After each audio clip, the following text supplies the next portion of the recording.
बाबा मोरे पंडित बोलावे बागल बैठावाई हो। पंडित धीरे धीरे पोथिया विचार सगुन बतलावऊ।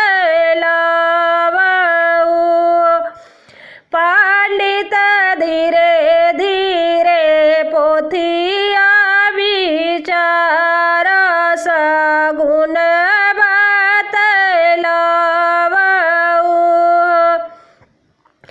कौने दिन धोइया धोवाइब चूलिया पराई तो चूलिया पराइब हो।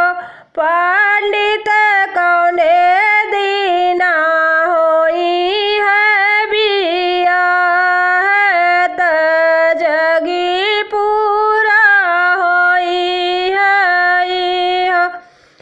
पंडित कौने दीना होई है बियाह त जग पूरा होई है हो। चाचा मोरे पंडित बोलावे बगल बैठावाई हो। पंडित धीरे धीरे पोथिया विचार सगुन बतलावऊ। पंडित धीरे धीरे पोथिया विचार सगुन बतलावऊ। कौने दिन धोइया धोवाइब तो चूलिया पराइब हो। पंडित कौने दिन होई है बियाह त जगी पूरा होई है हो।